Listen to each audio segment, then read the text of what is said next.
खबर है अतीक अहमद को लेकर, जिसका काफिला अब नैनी जेल पहुंच चुका है। करीब 4 राज्यों में सफर तय किया गया। 1300 किलोमीटर का यह सफर था और इस सफर के दौरान करीब 7 बार अतीक अहमद का काफिला रुका। लेकिन काफिला रुकने के बाद लगातार जिस तरह की अपडेट आ रही थी, हर बार अतीक अहमद जो है वो घबरा रहा था। लेकिन जैसे जैसे नैनी जेल पहुंचता गया, अतीक अहमद के तेवर भी बदलते गए। लास्ट में वो कहता है कि काहे का डर। हालांकि चलने से पहले उसने कहा था कि ये लोग कोर्ट के कंधे पर बंदूक रखकर मुझे मारना चाहते हैं। बहरहाल बड़ा अपडेट ये है कि अतीक अहमद के नैनी जेल पहुंचने के बाद में अब उमेश पाल की मां का बयान आया है।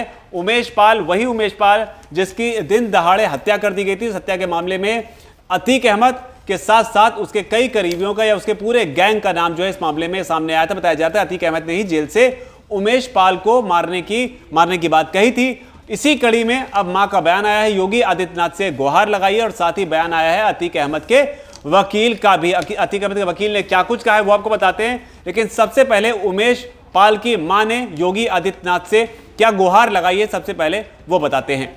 उमेश पाल की मां शांति देवी, जो कि प्रयागराज में ही है, उन्होंने मांग की है कि जो भी अदालत का फैसला होगा वो हमें मंजूर है। यह है यानी कि अतीक अहमद जेल में बैठकर सारा कार्यक्रम करता रहा। अगर इसकी मौत हो जाएगी तब मुझे तसल्ली मिलेगी। जैसे मेरे बेटे की हत्या की थी वैसे ही इसका होना चाहिए। तो ये उमेश पाल की मां की बद्दुआ है, आप इसे कहिए, बयान कह लीजिए, या ये मांग की है कि इसकी मौत से ही एक मां को तसल्ली मिलेगी, क्योंकि उसके बेटे का भी इसी तरीके से इसने हत्या करवा दी। बड़ी बात यह है कि अतीक अहमद के जो वकील हैं विजय मिश्रा, उनका भी बयान आया है। उन्होंने कहा है कि कोर्ट जो भी फैसला सुनाएगी हम उसे स्वीकार करेंगे। अगर हमें न्याय नहीं मिला तो हम हाईकोर्ट जाएंगे।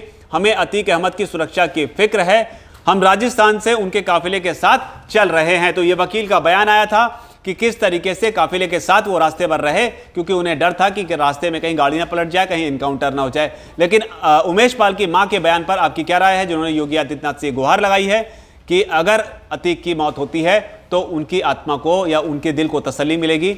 आपकी इस पर जो भी राय, नीचे अगर कमेंट सेक्शन में अपनी बात को जरूर लिखें। धन्यवाद। वीके न्यूज, राष्ट्र के नाम।